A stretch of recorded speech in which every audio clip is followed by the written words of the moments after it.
El dualismo es una de ellas, que cree en la existencia de una mente y un cuerpo, siendo este último materia ordinaria y la mente no.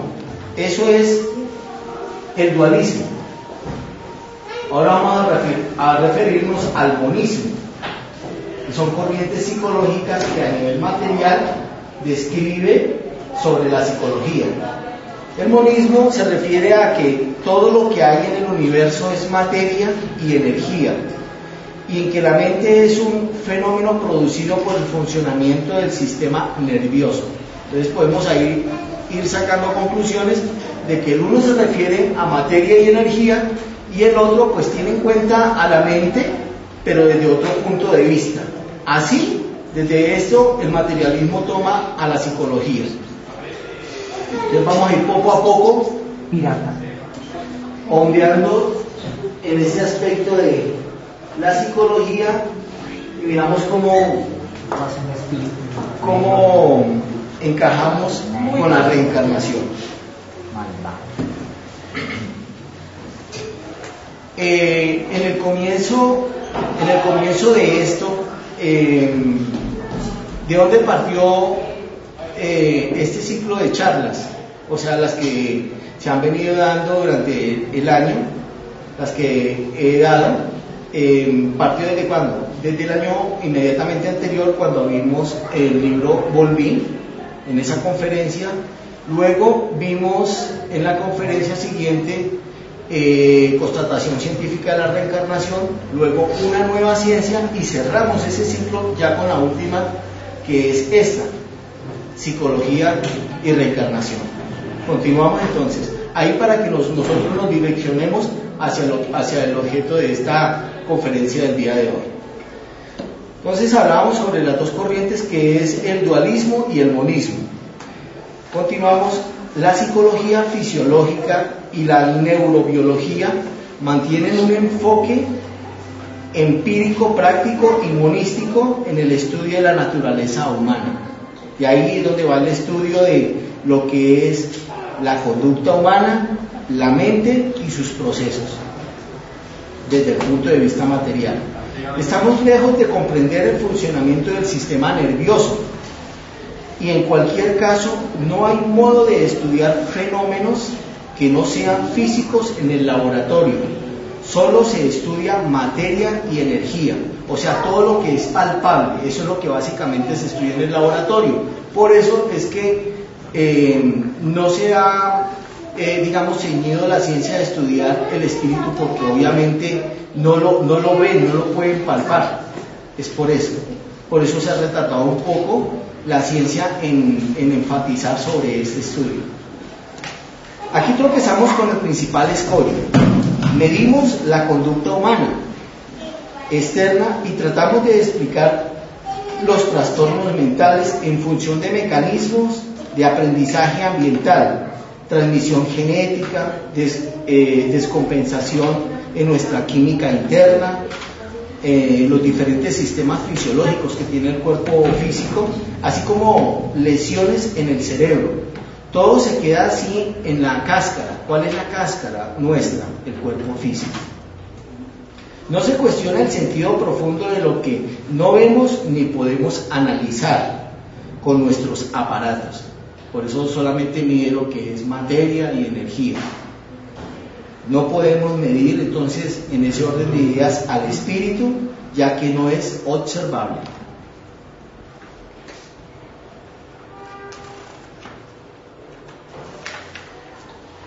Nos encontramos con un muro contra el cual nuestras fuerzas actuales pueden poco, ya que nuestra tecnología es inútil a la hora de aceptar y medir vibraciones no materiales, por así decirlo.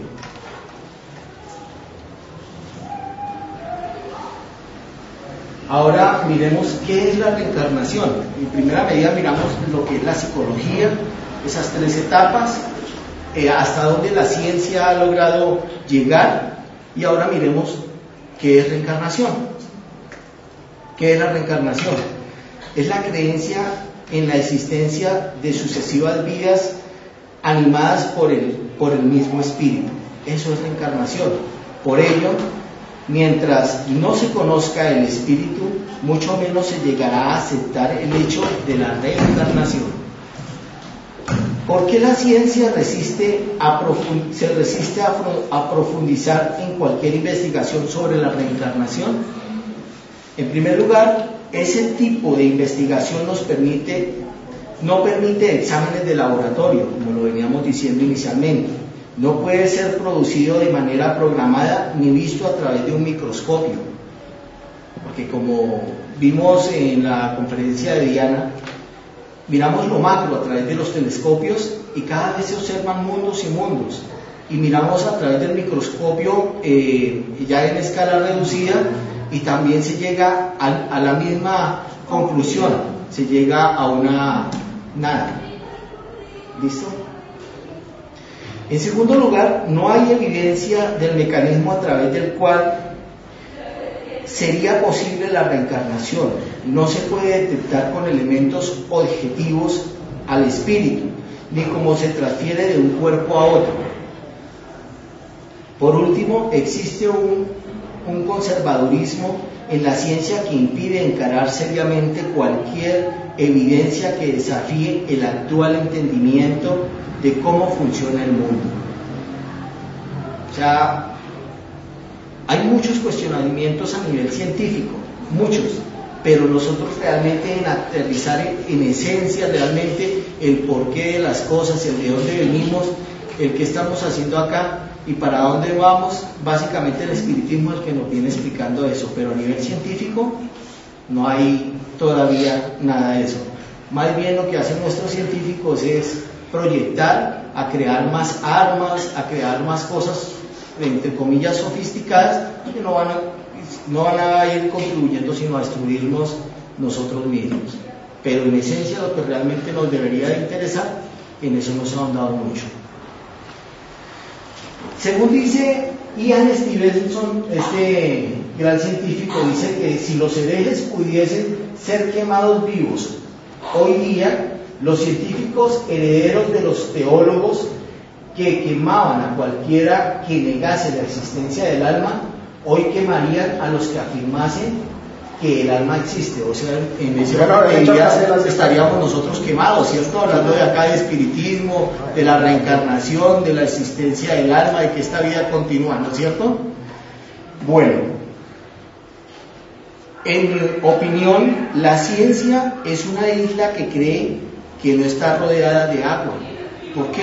Porque no nos hemos detenido a sumergirnos y ver qué hay allá. Eso está pasando con la reencarnación. Por eso me enfoqué por este lado, como ustedes van a ir observando poco a poco. No quise hablar de autores espíritas para que no dijesen de que solamente el espiritismo quiere fundamentar la reencarnación. No, vamos a referirnos en esa conferencia en otro tipo de autores para llegar a esa misma conclusión, de que la reencarnación existe, de que el espíritu continúa después de haber desencarnado uno acá. ¿Qué es la muerte? Es la travesía de una frontera entre la reencarnación y la vida real del espíritu. Ante el hecho de la existencia probada de la muerte corporal, la ciencia psicológica lo más que hace es acercarse tímidamente a ese estado terminal para, sin recursos científicos suficientes, tratar de ofrecer alguna solución. Pero no hay más solución que la aceptación, y si no hay espíritu, según la ciencia oficial, solo podemos enfrentar a la persona ante una terrible pérdida que le produce angustia, temor y agonía en ese momento en que está para desencarnar. ¿Por qué? Porque no hay forma de cómo, a través de la psicología materialista, decirle a ese ser: mire, es que usted está pasando por un proceso que es natural. No hay forma de explicarlo. Vamos a ver qué explicaciones son las que da la ciencia actual a ese tipo de casos cuando la gente está a punto de desencarnar, o en ese orden de ideas también a sus familiares. Solo podemos enfrentar a la persona ante una terrible pérdida que le produce angustia, temor y agonía, la pérdida de todo lo que es de sí mismo. Se ayuda a los familiares en la llamada terapia del duelo. Eso lo estamos viendo cuando desencarna la persona, y aquellas entidades que se encargan de todo el proceso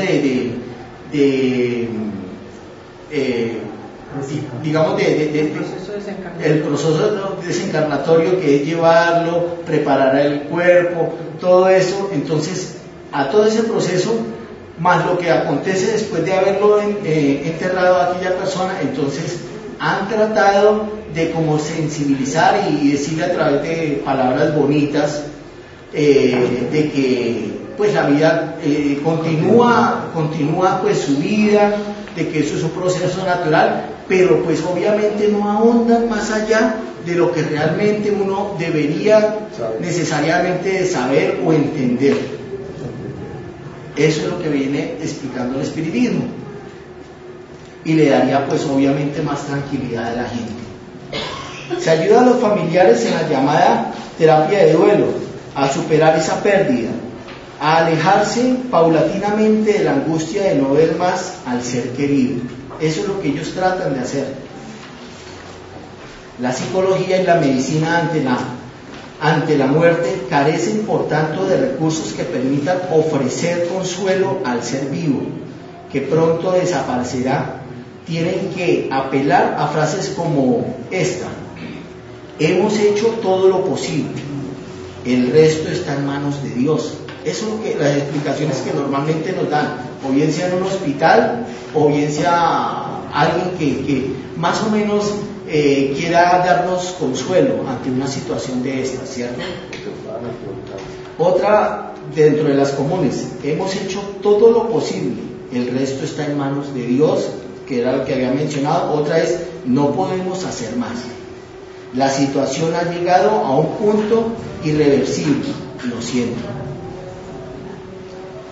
Esa misma ciencia que se resiste a reconocer el espíritu como una realidad, el no poder medirlo a través de los diferentes aparatos, se queda en el cuerpo perecedero. O sea, decir, bueno, esta criatura vivió, sufrió su proceso desencarnatorio y hasta ahí llegó su vida, no lo volvemos a ver más, hasta ahí llegó todo. Se queda en el cuerpo perecedero, y cuando éste se degrada, se deteriora y desaparece, con él desaparece todo lo que la misma ciencia ha reconocido. De ahí para allá no más.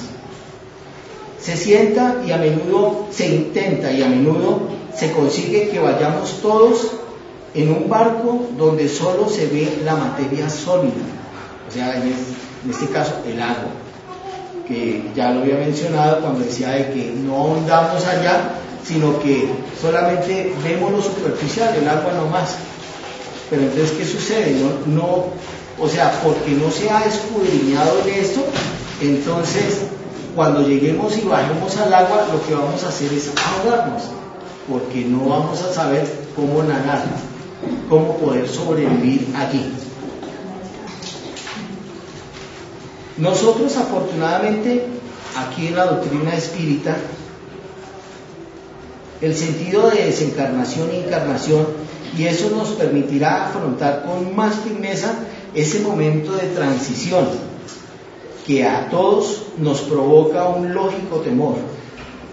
No hace mucho observé en una conferencia del Brasil, ¿sabes? Que uno baja por TV6, cuando el orador llega y le dice a uno de las personas que está ahí en el auditorio, llega y le dice,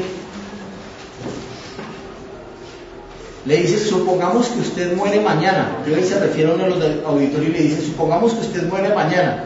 Entonces, la persona toda asustada llega y le dice, Si no, si yo no soy el que voy a morir, el que va a morir es usted.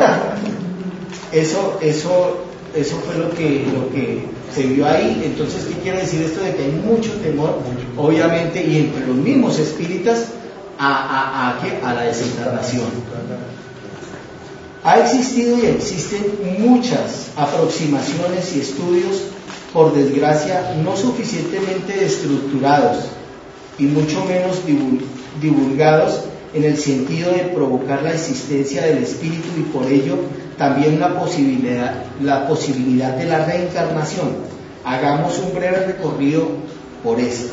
Entonces aquí es donde les digo yo de que no me refiero a personajes del espiritismo, sino a otros que han descrito hechos sobre la reencarnación. Miremos pues entonces, tenemos a Gilgamesh. Gilgamesh era un rey sumerio de Uruk en el año 2750 antes de Cristo. Él relata en 12 tablillas cómo él tuvo una experiencia cercana a la muerte, donde fue arrastrado por un túnel para entrar luego al jardín de la vida, rodeado de una luz brillante. Fíjense cuántos años, y ya viene diciendo, hablando que el túnel y que va a encontrar una gran luz y que después de esa luz un jardín brillante. Mire, desde hace cuántos años. Y yo sé que muchos familiares de ustedes han pasado por esa misma situación, cuando han estado muy enfermos, cuando quizás se han intentado ir y luego retornan a su cuerpo físico contando este tipo de cosas. Entonces partamos desde lo más antiguo que se pudo encontrar, que fue esto, Gilgamesh. Ahora hablemos de Platón, que fue un discípulo de Sócrates. ¿Qué nos cuenta en el siglo V antes de Cristo? En el libro La República, cuenta la historia de un soldado llamado que regresó cuando estaba a punto de ser quemado en la pira funeraria, y dijo que viajó a la luz con los espíritus guías. Mire lo que dice el hombre: viajó con los espíritus guías con una gran sensación de paz y vio almas en una gran pradera, la llanura del olvido, al lado de un gran río con el mismo nombre, preparándose para la vuelta a la vida, sin saber cómo se vio de repente a sí mismo vivo nuevamente en la pira a punto de ser quemado. Entonces diremos pues, no olvidemos este gran río, no olvidemos la pradera, que en ambos casos la menciona, y tengámoslas ahí, que ahí es donde yo quiero concatenar con lo que les voy a mostrar del libro Volví. Y nos vamos a dar cuenta de que otros autores vienen hablando sobre la reencarnación, de que la vida continúa, y eso es lo que nos viene hablando el espiritismo, con un libro espírita. ¿Listo? Entonces continuemos. En el libro Arda Viraj, persa del siglo IX y X, Viraj, un hombre justo toma una porción de mac, de leño y vino, y se prepara para viajar al más allá durante 7 días. O sea, se toma eso y queda totalmente inconsciente. ¿Listo? ¿Qué hace este personaje? Él cree que no volverá, por tanto hace su testamento, se asegura y ejecuta los ritos funerarios para sí mismo. Se duerme y a los 7 días se despierta. Cuenta cómo los espíritus reciben su alma después de dejar el cuerpo y juntos suben 3 escalones: el de los buenos pensamientos, el de las buenas palabras y el de las buenas acciones. Luego recorre el purgatorio, paraíso e infierno. Según la religión mazdeísta, miren lo que dicen acá, de los persas, fijemos, siglos IX y X: no es bueno llorar por los difuntos porque contribuye a la creación de un gran río. Miren, después, miremos ya en el siglo en el que vamos, y ya nos habían mencionado sobre un gran río, ¿cierto? Que impide que las almas lo atraviesen. Más adelante vamos a mirar por qué. Ahora miremos este relato de este Papa Gregorio,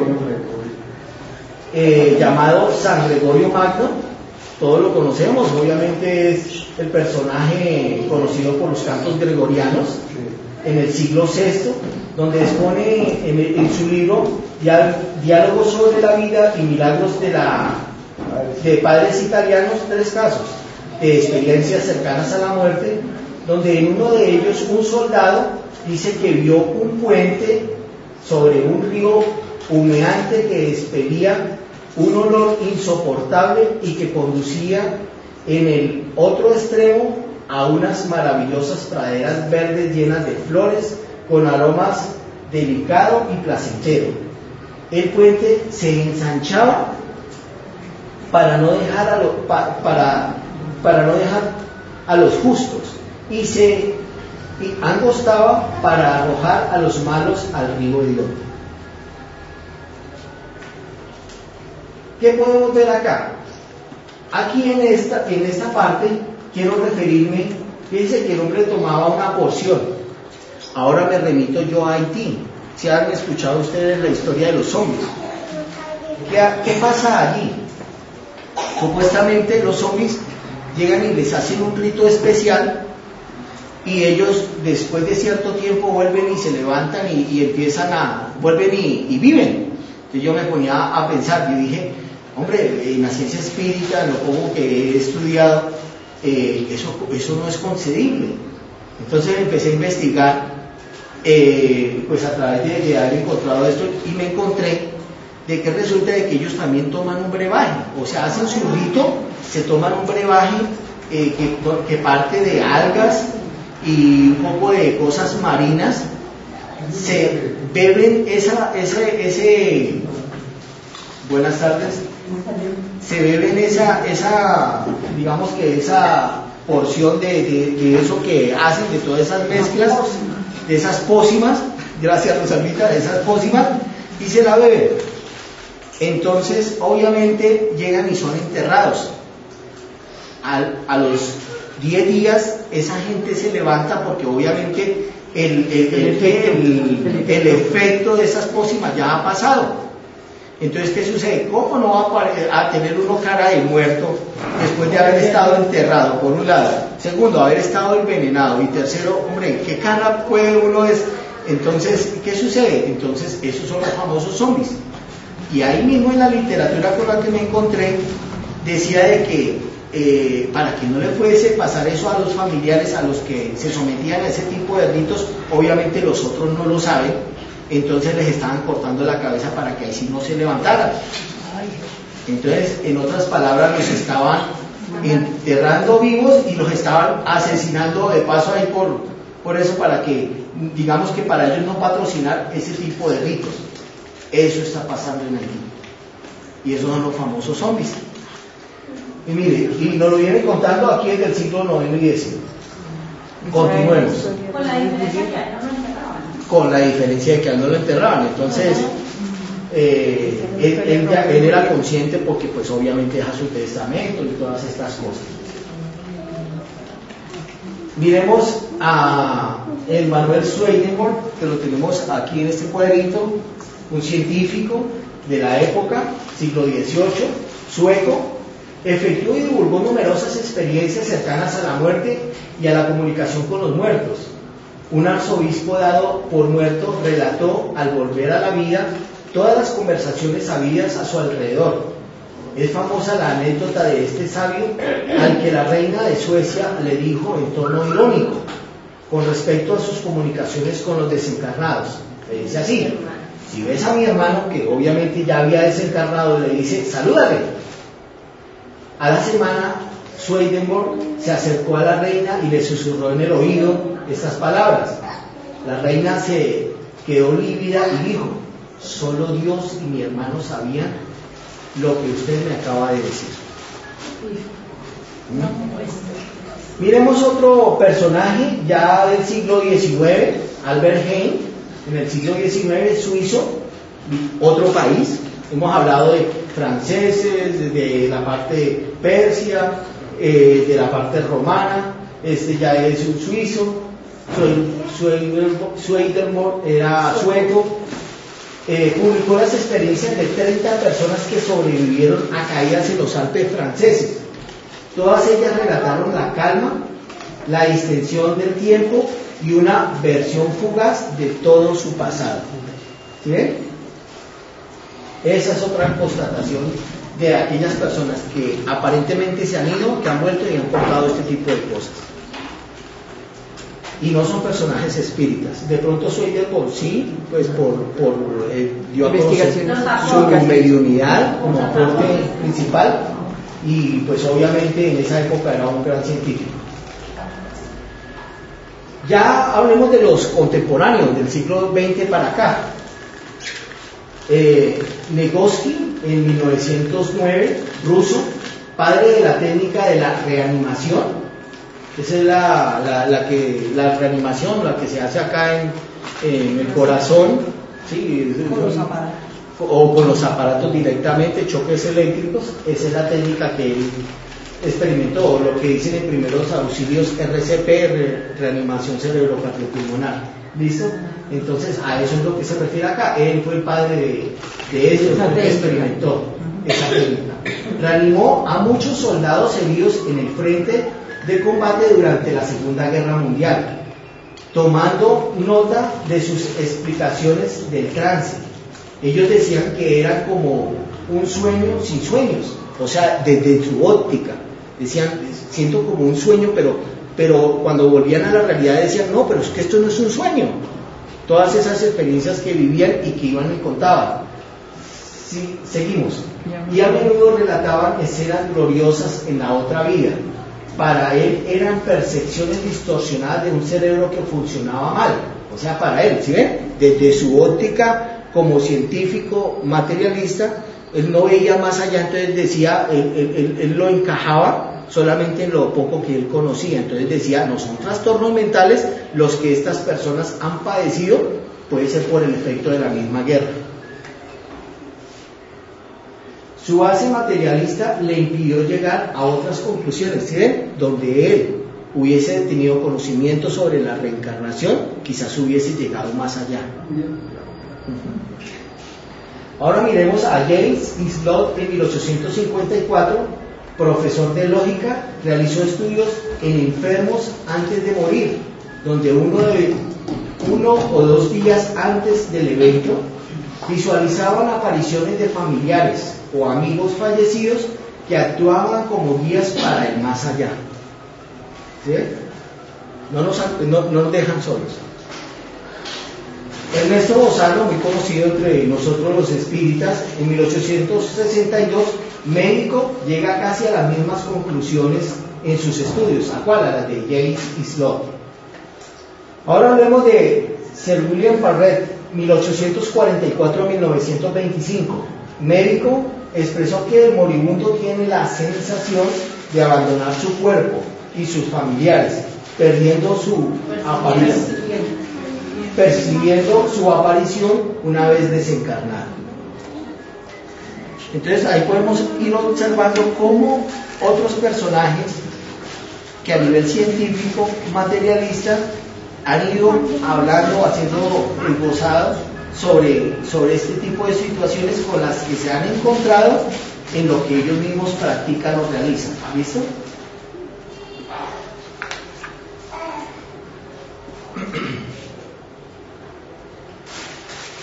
Aquí tenemos otro personaje también contemporáneo, Carles Osis, en 1917, psicólogo, a través de observaciones de médicos y enfermeros que trabajaban con agonizantes, así como el efecto de los medicamentos en frecuencia de las visiones, constató que estos no incidían en la citada frecuencia.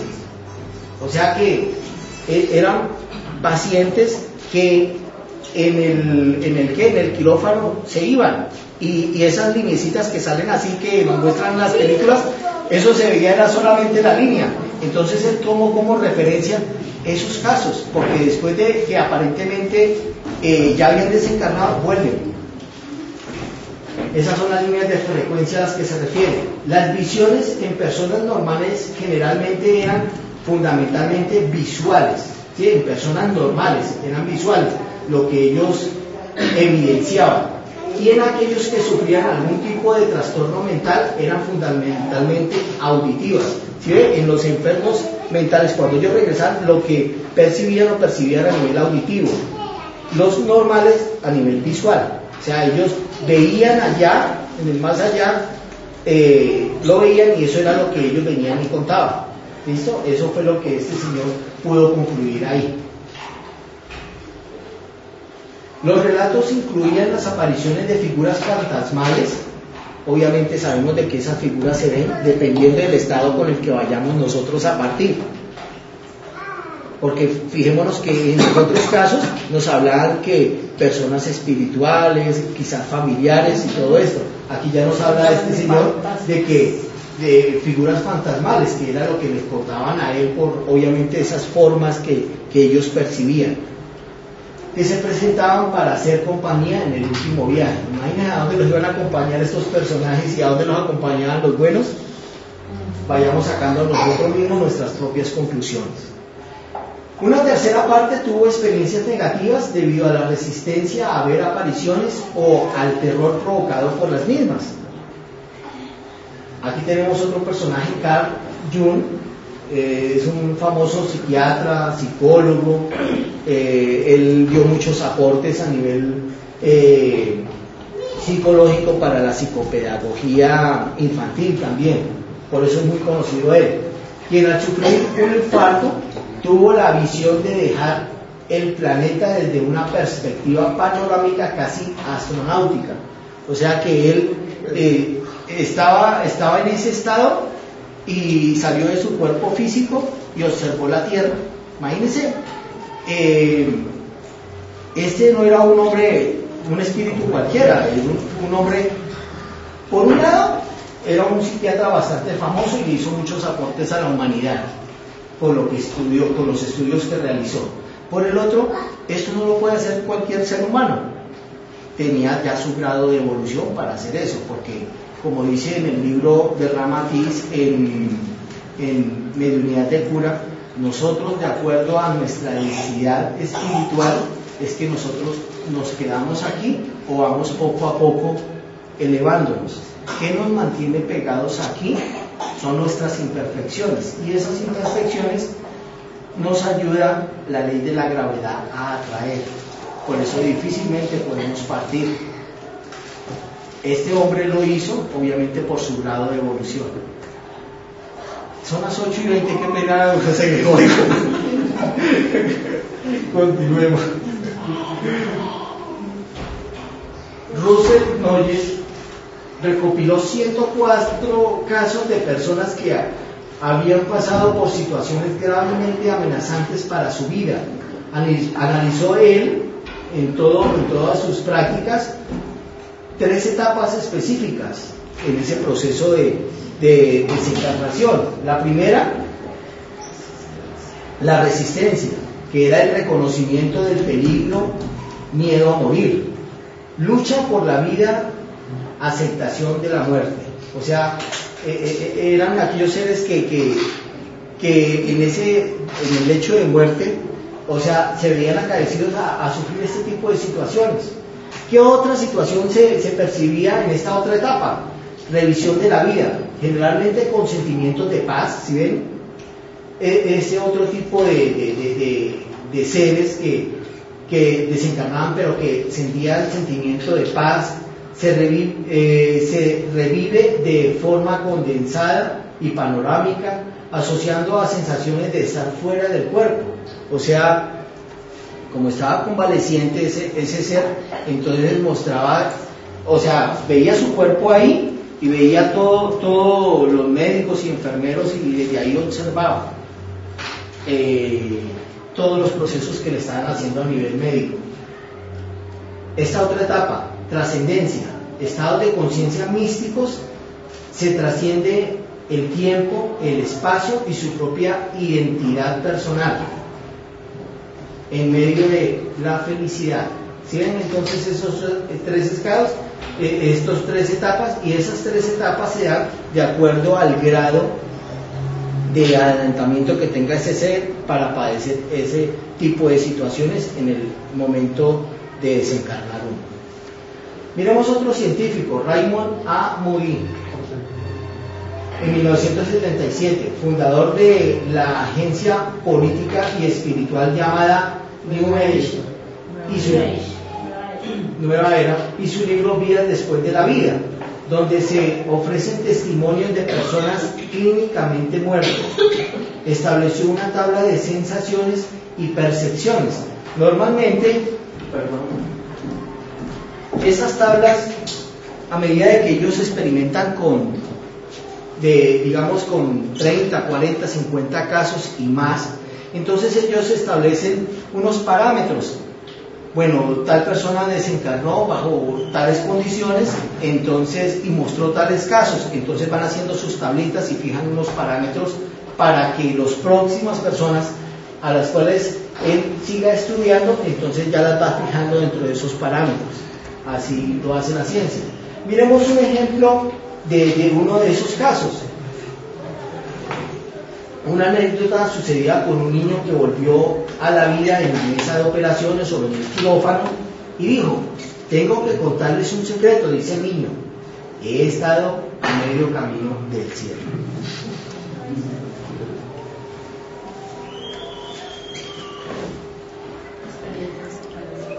Características comunes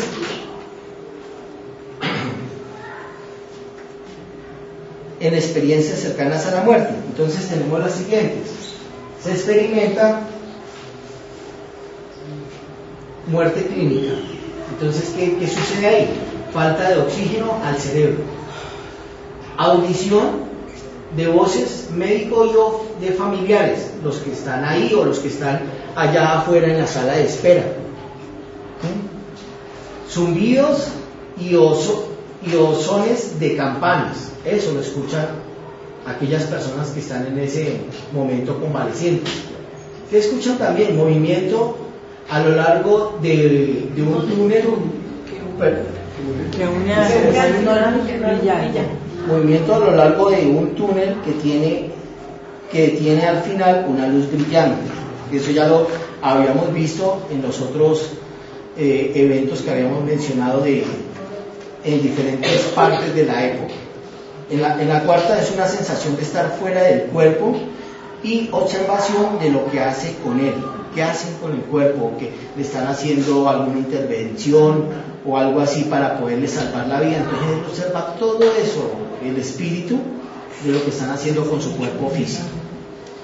Otra sensación de éxtasis o elevación, como podemos observarlo acá. Aquí está el cuerpo físico y acá está el hombre, el espíritu, y ligado a ese cuerpo físico por un cordón radiante. Unión con una luz brillante. La luz brillante es esta. Rápida visualización de experiencias de la vida pasada. También pasa por la mente de ese ser todas esas vivencias de esa existencia, de cosas buenas o malas que haya hecho, o el reflejo de la última existencia, o se ha dado el caso de hasta 2 o 3 existencias más atrás, y todo eso en estos momentos, en este estado, también pasan por su mente. Es increíble lo que pasa con el ser humano, ¿no es cierto? La mayoría suele ser positivas, o sea, las personas que regresan después de pasar por todos estos estados. ¿Qué sucede con esas personas? ¿Cómo regresan normalmente? Después de irse, de haber padecido por todos estos dolores y toda esa cuestión, haber llegado a observado esa luz brillante, haber visto que esos 3 escalones, haber visto a esos seres quizás queridos, o a aquellos seres que de pronto por el ayer no son muy afines a uno. Entonces, ¿qué pasa con estos seres que regresan después de que aparentemente ya habían desencarnado? ¿Qué sucede? Vamos a mirar. Dice, la mayoría suelen ser positivas, vienen con un ánimo impresionante. Pues los supervivientes se suelen volver más espirituales.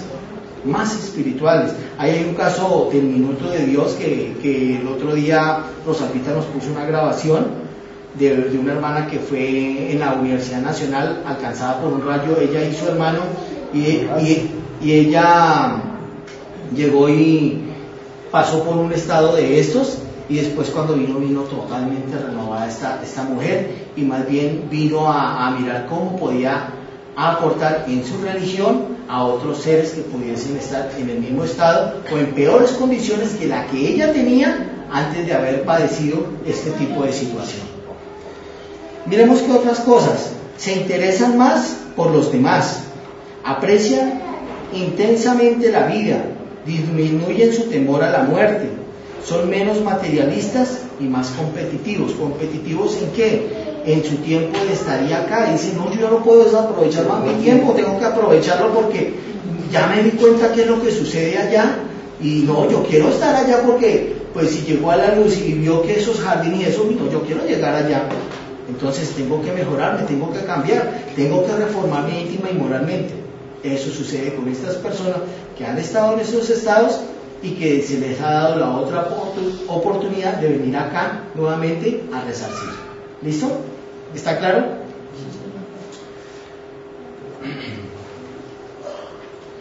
Bueno. Experiencias sobre el espíritu y la reencarnación. Antes de referirnos acá al libro Volví. Dice, poco nuevo puedo expresar sobre las numerosas demostraciones sobre la existencia del espíritu y la reencarnación. Todos conocemos la obra de Allan Kardec. Eso es lo que pregona el espiritismo. ¿Listo? Y la labor incansable de tantos y tantos medios como Swedenborg en pro de nuestro conocimiento de la real esencia de la vida y de la continuidad en el más allá. Ahí nos lo describe Allan Kardec en el libro de los espíritus, en el libro de los medios, la reforma íntima a través del Evangelio según el espiritismo, etcétera, etcétera.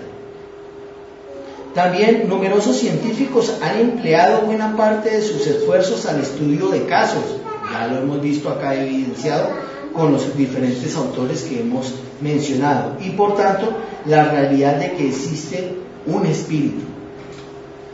Podemos citar entre muchos otros a Ian Stevenson en su infatigable investigación sobre recuerdos espontáneos sobre vidas anteriores en 3.000 casos estudiados por él a niños durante 40 años, así como en el estudio de las marcas de nacimiento, las señales que se producen de una vida anterior.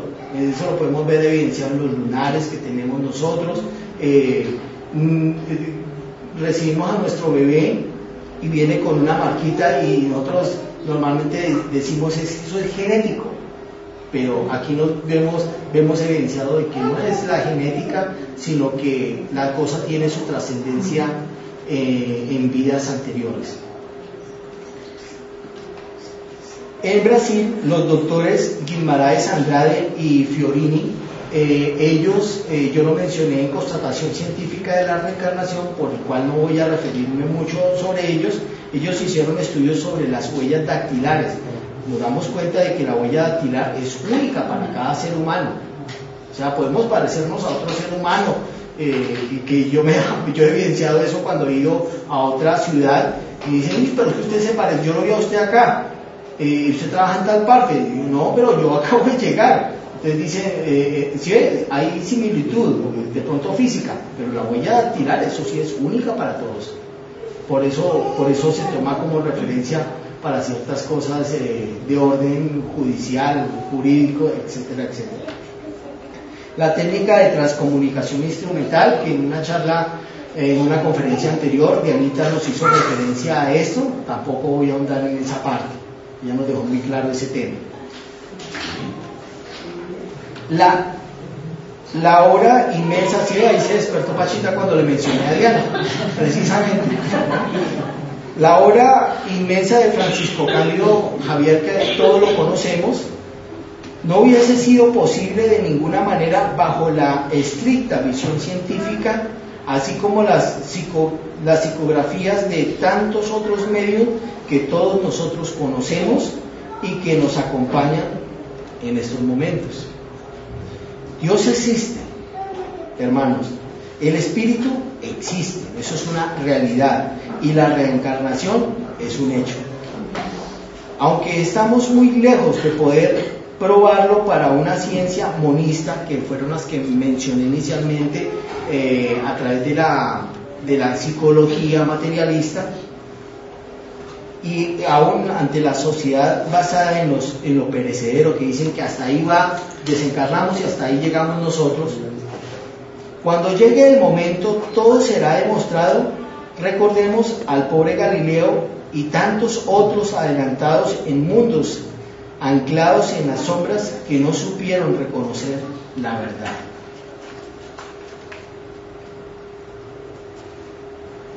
Ahora sí, refirámonos a la transición según lo expresado por el hermano Jacobo.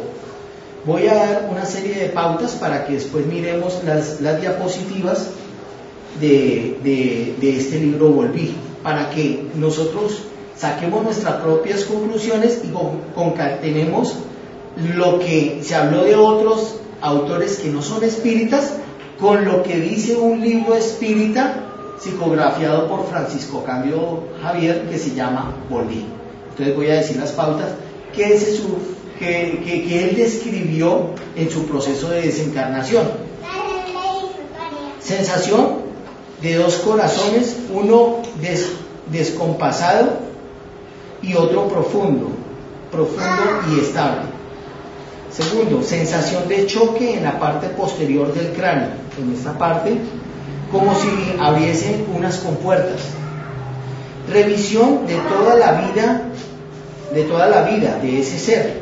Es recogida de una forma rapidísima como un rebobinado de todos nuestros pensamientos. Extracción de fluidos y corte de hilos paulatinos.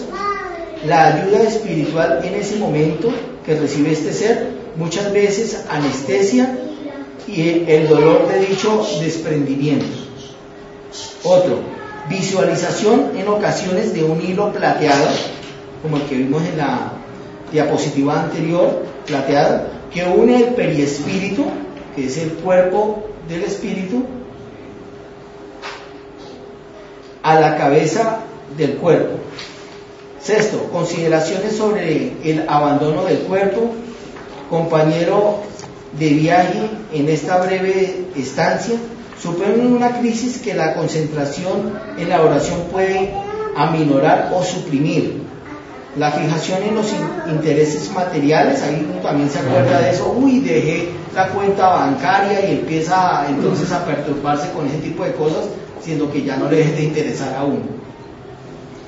Otra, se aclara la visión del periespíritu, se nota cambios perceptivos, fenómenos ópticos, se dilata la capacidad visual. Otra, en ocasiones nos lleva al mar para que sus vibraciones nos reajusten. El aire del mar es un alimento invisible, es magnífica como en la claridad en la visualización del sol o de la luna, pero si estamos muy unidos a los intereses materiales, no se va a producir esta percepción. O sea que hay que llevar cierto merecimiento para poder nosotros entender este tipo de fluidos o cosas que recibimos del mar. Ya les explicó más claramente eso. Noveno, se corta definitivamente el lazo que une el periespíritu al cuerpo físico. En algunos casos en los que el espíritu ha tenido una mentalidad muy escéptica y materialista. 10. Si hay mucha ansiedad en los seres queridos encarnados, cae sobre el periespíritu, que debe resistir esas fuerzas de atracción, el entierro funeral, etc. Suele suponer una dura prueba para el recién desencarnado. No es aconsejable acercarse demasiado al cuerpo que se acaba de dejar, ya que nos puede llegar sensaciones de desequilibrio. Ahí estoy hablando por el desencarnado. O sea, si está el encarnado allá y está pensando en que, mire, este tipo me hizo infinidad de cosas, o esta señora me hizo infinidad de cosas, yo entro a perturbar a esa criatura que lo que está necesitando es quizás una oración o una buena elevación de pensamiento para ayudarle a ese proceso que se sigue allí. 11. Hay entidades inferiores que intentan encadenarnos al plano físico, pero también hay cordones, por así decirlo, de vigilancia que nos ayudan. Hay que procurar no imantarse a los pensamientos desordenados de los encarnados y quizás de los mismos desencarnados que están allí. Y 12. La liberación está en función de la vida mental y de los ideales, pensamientos y obras que hemos tenido y realizado. Los hilos morales son más fuertes que los físicos. Si hemos contraído grandes compromisos con nuestros semejantes, tendremos una cárcel en nuestras propias creaciones interiores por una conciencia intranquila. Necesitamos una irradiación luminosa para un feliz desprendimiento, y eso se consigue vigilando nuestros pensamientos a lo largo de nuestra existencia como encarnados. Hay que pensar en lo alto. Entonces recordemos una vez más que fuimos, somos y seremos lo que pensamos. Ahora miremos las diapositivas del libro. ¿Volví? ¿Tenemos tiempo? Sí.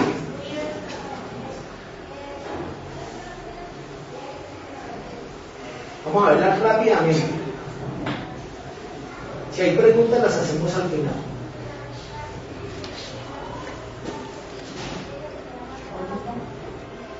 Entonces aquí tenemos a este personaje haciendo su testamento, porque pues ya estaba a punto de desencarnar, y en ese mismo pensamiento le pide al mundo espiritual de que por la experiencia que él pase, él pueda a través de un medio de psicografiar un libro.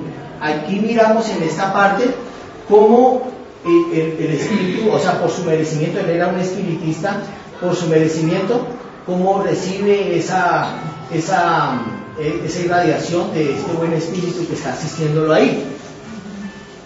Aquí vemos en su lecho de muerte cómo él, ahí en ese estado en el que está, se empieza a acordar de su hija y de otros seres. Su hija ya desencarnada y de todo lo que él hizo y dejó de hacer.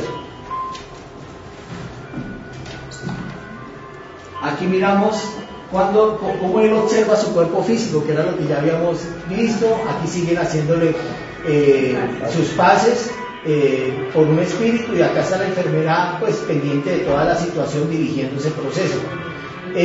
Ahí en esta parte donde él lo está asistiendo, ahí es donde él recibe y dice que eso es como si abrieran las compuertas de una hidroeléctrica.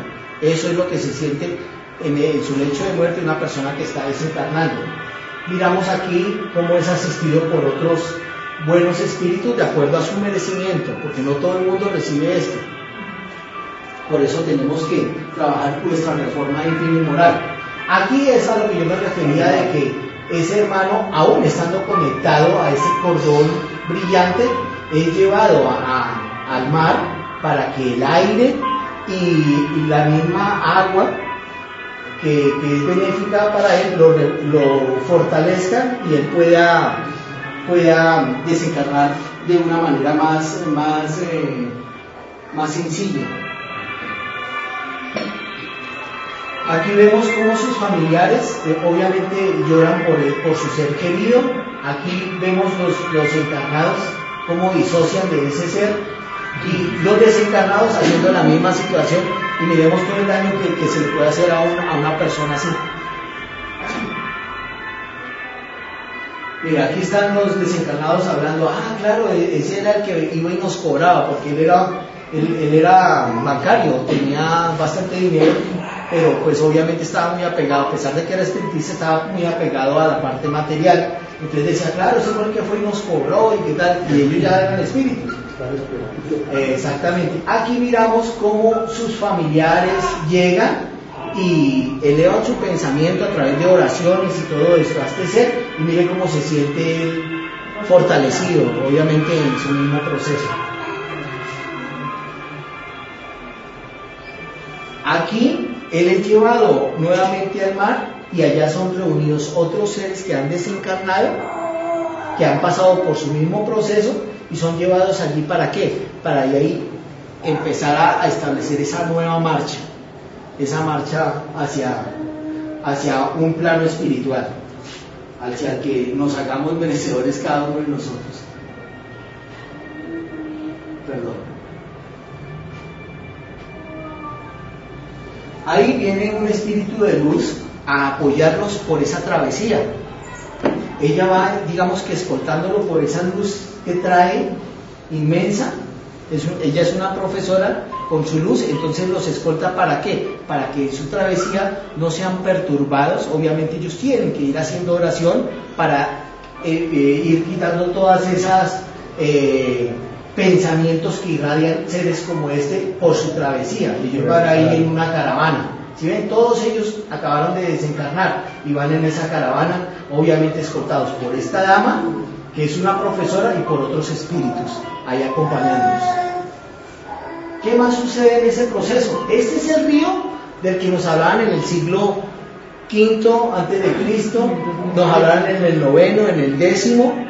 Y el soldado, cuando nos decía que mire el río pestilente y todo eso, mire las entidades haciendo fuerza para irradiarle cosas a esa caravana y que no puedan pasar. Miramos ahí cómo el puente se está anchando para que ellos puedan pasar y llegar a esta parte. Mire, los autores nos mencionaban de esas vivencias que les comentaban, que llegaban a unos jardines. Aquí vienen estos niños que son los discípulos de esta hermana, que fue la que condujo esa caravana para venirla y llevarla. Inicialmente Jacobo decía que eso eran pájaros, pero cuando se empezaron a acercar más, entonces se da cuenta de que eran niños. Ahí es cuando después esas personas de ese plano vienen y reciben a familiares, amigos muy cercanos, reciben al recién desencarnado. Aquí ya los tutores, la familia que le dan en el plano espiritual, al que él se ha hecho merecedor. Ahí está compartiendo con su tutor, ahí lo está paseando en la casa, diciéndole, mira, si es la vida acá en estos planos espirituales. Se observan pájaros que son de diferente forma física a los pájaros de aquí de la tierra, y ahí le hacen un recorrido por su barrio, por decirlo así. Ahí los llevan a una escuela donde hay niños que reciben allí clases, se preparan también y van y los saludan a él, porque los llevan a conocer una escuela. Aquí ya hace el reconocimiento a toda la estructura de esa ciudad, en ese plano espiritual. Aquí comparte nuevamente con amigos. Aquí es llevado a Río de Janeiro, que fue donde él estuvo, para hacerle ver a él unas cosas, porque resulta de que él no comprendía por qué su espíritu no tenía mucha luz. Entonces por eso es llevado allí, y obviamente para que él mire también cómo están sus seres queridos. Él en ese recorrido en Río de Janeiro se da cuenta de este tipo de situaciones. Mire, esto lo vemos en el diario, sino que como no somos videntes, no somos clarividentes, no podemos observar. Este tipo es un personaje que está ceñido en el sexo, y miramos cómo esos espíritus los perturban.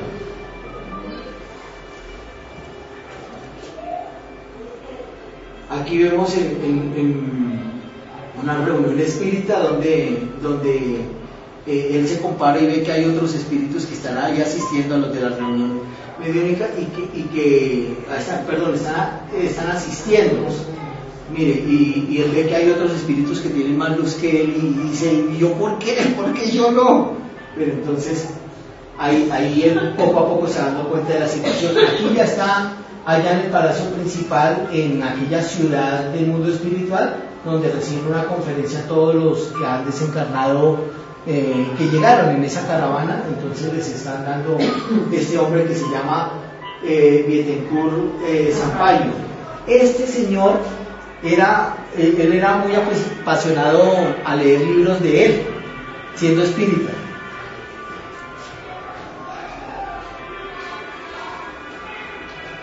Aquí miramos a los hermanos que les fascina mucho el traguito, cómo está la entidad ahí patrocinándolo para que siga sumergiéndose en el alcohol y ellos allá como espíritus observándolo.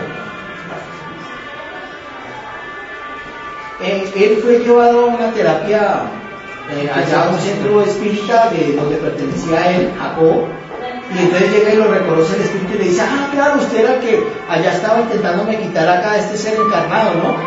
Entonces le hace el reclamo. Y entonces aquí, para que no se ponga bravo, porque obviamente le faltaba mucho, ahí está su tutor dándole para que no se fuera a descompensar. Y ahí ya miramos cómo recibe este hermano la asistencia por un buen espíritu y cómo el espíritu recibe la asistencia del mismo hermano Jacob. Qué bonito, ¿no? Dios es muy grande, de verdad que sí. Permitimos todo este tipo de cosas.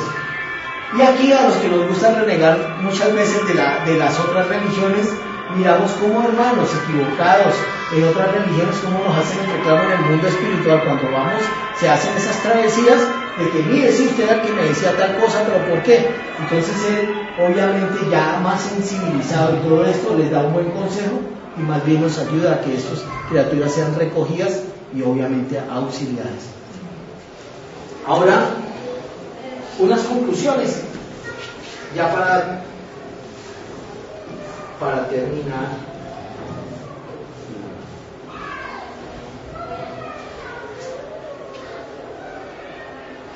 ¿Qué podemos concluir de todo esto, mis hermanos? Podemos concluir que tenemos que el desarrollo de toda la capacidad de amar fraternalmente posible, toda la que nosotros podamos dar, la aceptación de las pruebas con resignación y esperanza para salir más fortalecidos ante esta existencia, reformarnos íntima y moralmente en todos los aspectos espirituales negativos que poseemos interiormente, que eso no lo sabemos sino nosotros y Dios. El perdón impido verdadero de las ofensas, porque decimos olvidar o perdonar, pero en el fondo estamos que nos reventamos. Y una oración sincera.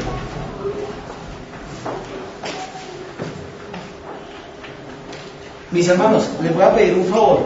Pongámonos cómodos, cerremos los ojos, ya para terminar. Si tienen los celulares prendidos, por favor los apagamos. Vamos a hacer un pequeño ejercicio.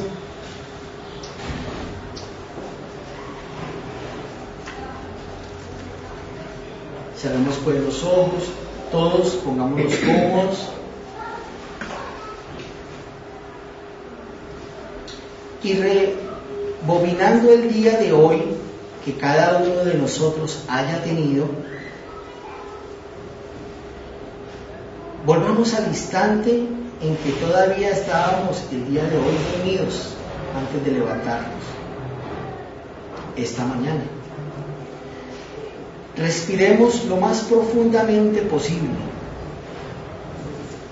Al hacerlo, dejemos que salga cualquier tipo de angustia o inquietud que pudiésemos tener, o dolencia o enfermedad. Respiremos profunda tres veces. 1 y exhalemos. Y ahí en ese proceso de exhalar vamos sacando todos aquellos aspectos negativos. Respiremos y exhalemos. Respiremos una vez más y exhalemos.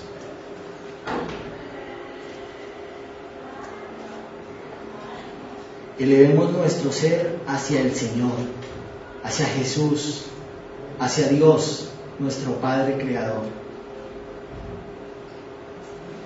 al que sin duda agradará este momento, y veamos todos como una luz brillante se refleja en nuestro interior. Abracemos esa luz, fundámonos en ella, porque es nuestro propio espíritu, hermanos. que descansa en el envoltorio provisional de nuestro cuerpo y nos quiere indicar que seamos pacientes con nosotros mismos, con nuestros semejantes, que todo aquí es breve, que se espera mucho de nuestro caminar en el día de hoy y que por favor seamos agradables con nosotros mismos y con los demás, con ese familiar quizás con el que sintamos discordia, con aquel familiar que nos ama o conocido que no nos acaba de caer bien, con aquella persona que nos sirve en nuestra casa y con las personas con las que nos crucemos, transmitamos ese buen sentimiento de amor y paz que hay en nuestro interior. Saquemos lo mejor de nosotros en estos momentos. Hagámosle caso, sonriamos por un momento y sintamos ese auténtico placer que es el percibir un buen sentimiento de nuestro corazón. Despidámonos de esa luz que es nuestro espíritu, con un intenso abrazo. Al abrir los ojos, vamos a sonreír a la persona que está delante nuestro, a la persona que está atrás o al otro lado. Vamos a sonreír, que tengamos lo más sincero que ofrecerle a ese ser, con mucho cariño fraternal.